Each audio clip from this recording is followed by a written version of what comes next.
Ok, donc dans le thème nombres complexes, nous allons traiter dans cette vidéo le savoir-faire, savoir manipuler la forme algébrique d'un complexe. Donc, la première question à se poser, c'est qu'est-ce que la forme algébrique d'un complexe? Qu'est-ce qu'un nombre complexe, tout simplement? Un nombre complexe, c'est un nombre qui s'écrit sous la forme a plus ib, donc a plus ib, où a est un réel qui va être appelé la partie réelle du nombre complexe z. B est un nombre imaginaire, donc qui va être appelé est un nombre réel qui va être appelé la partie imaginaire de z. Et le nombre i, c'est un nombre qu'on définit comme le nombre vérifiant i carré, dont le carré est égal à moins 1. Alors on va s'intéresser, l'objectif de la vidéo, c'est de savoir comment est-ce que si je me donne deux nombres complexes, comment est-ce que je peux les additionner, comment est-ce que je peux les soustraire et comment est-ce que je peux les multiplier. Trois choses donc. Alors dans le premier cas, je ferai une correspondance entre l'addition et l'opération géométrique qui correspond graphiquement dans le plan complexe. Donc la première chose que je vais faire, c'est représenter un nombre complexe dans le plan complexe, c'est-à-dire en fait dans le plan R2, où l'axe des abscisses est représenté par la partie réelle des nombres complexes, et l'axe des ordonnées est représenté par la partie imaginaire des nombres complexes. Donc si je me donne un certain nombre complexe que je vais noter Z, un nombre complexe Z de la forme A plus IB se caractérise par sa partie réelle, qui est A, et sa partie imaginaire, qui est B. Donc Z est égal à A plus IB. Et donc on va sur un exemple, sur l'exemple de deux complexes, essayer d'additionner, de voir ce que c'est que l'addition de deux complexes, ce que c'est que la soustraction de deux complexes et la multiplication de deux complexes. En fait, ce qu'on va remarquer, c'est qu'il s'agit de faire exactement la même chose que ce qu'on fait lorsqu'on doit faire des opérations sur R, en ajoutant un nombre dont le carré vaut moins 1. Donc il faut juste faire abstraction de ce nouvel élément abstrait, mais rien ne change dans les calculs, c'est la même chose. Quand on doit développer, on développe de la même façon que sur R, quand on additionne, c'est pareil, sauf qu'il faut tenir en compte cette fois-ci un nombre appelé i. Il faut prendre en compte un nombre appelé i.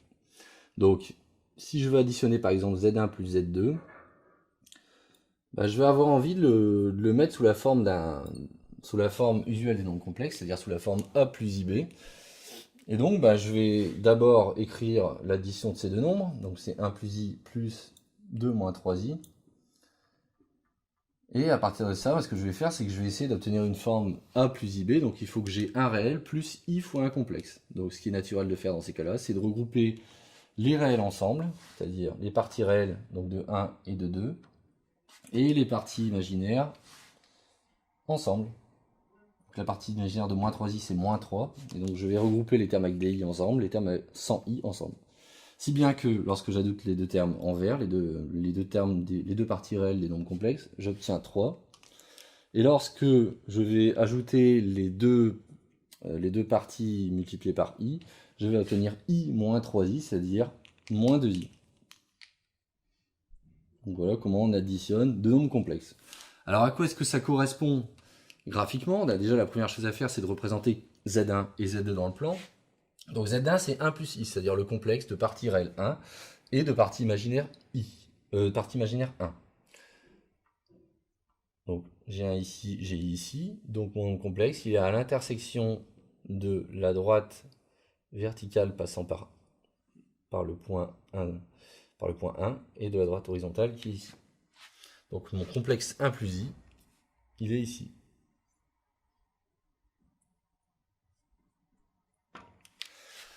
De moins 3i, je dois aller avancer de 2 dans la direction de l'axe des abscisses et descendre de 3 dans la direction des ordonnées. Donc mon nombre complexe de moins 3i va se trouver à l'intersection de ces deux droites, et j'obtiens donc 2 moins 3i ici.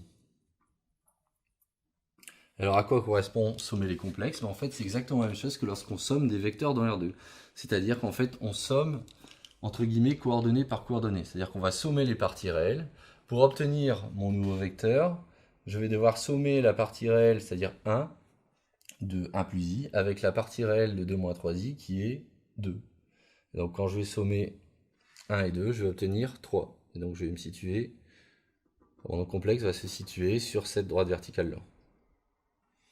Même chose avec la partie imaginaire, c'est-à-dire que je vais devoir sommer 1 et lui ajouter moins 3.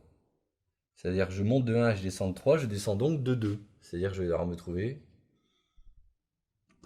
à cet endroit-ci. Si bien que le nombre complexe résultant de cela, c'est le nombre complexe qui est ici et qui est exactement donné par ce que j'ai présenté juste avant, c'est-à-dire 3 moins 2i.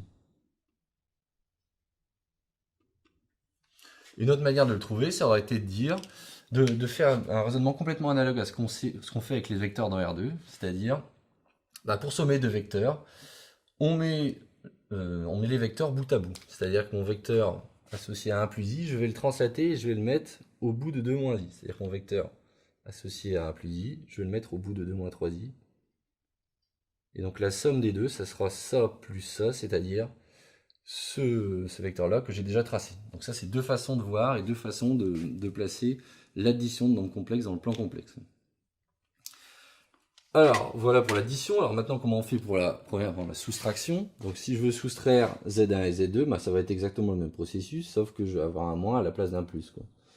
Donc Z1 moins Z2, c'est 1 plus I moins 2 moins 3I. Et donc de la même manière qu'auparavant, je vais regrouper les parties réelles ensemble. Donc ça sera 1 et moins 2. Et je vais regrouper les parties imaginaires ensemble. Ce sera 1 et donc moins 3. Donc là, je vais faire 1 moins 2 pour obtenir donc moins 1. Et là, je vais faire i moins 3i. Donc i moins 3i, ça va me donner i plus 3i, c'est-à-dire 4i. Donc voilà pour la soustraction de ces deux nombres complexes. Et dernière étape, comment faire pour la multiplication? Donc si je veux multiplier Z1 par Z2, comment est-ce que je vais faire? On va écrire tout simplement la multiplication pour commencer. Donc 1 plus i facteur de 2 moins 3i. Et comme précédemment, je vais faire exactement ce que je fais dans le cadre des réels, c'est-à-dire développer. Donc pour développer, on fait exactement le développement qu'on fait dans le cas où on a a plus b facteur de c plus d. C'est-à-dire que je vais développer 1 par rapport à 2 par rapport à moins 3i. Donc je vais obtenir donc 2 moins 3i. Puis je vais développer i par rapport à 2 et par rapport à moins 3i. Donc je vais obtenir plus 2i. Et je vais obtenir moins 3i fois i, c'est-à-dire 3i carré. Et donc là, il s'agit de rappeler l'objectif. L'objectif, c'est de mettre notre nombre sous la forme a plus i fois b. J'ai pas encore ça, étant donné que j'ai du i carré ici. Mais là, on utilise notre définition du nombre i. Notre nombre i, c'est le nombre dont le carré vaut moins 1. Et donc ce nombre-là, en fait, on va pouvoir le recalculer. Ça donne moins 3 fois moins 1, c'est-à-dire 3. Si bien que, au final, on peut faire exactement ce qu'on a fait dans le cadre des additions et des soustractions, c'est-à-dire regrouper les termes en i et les termes sans i. Donc les termes sans i, ça sera celui-ci avec plus 3, et les termes avec i, ça sera celui-ci plus celui-ci. Conclusion, Z1 fois Z2 va être donné par 2 plus 3, c'est-à-dire 5, et moins 3i plus 2i, c'est-à-dire moins i. Et donc là, on a fait addition, soustraction, multiplication. La question suivante, ça sera les divisions et ça fera l'objet d'une prochaine vidéo. Qu'est-ce qu'on fait si par exemple j'ai 1 plus i divisé par racine de 3 plus i? Donc ça termine, savoir manipuler la formule algébrique.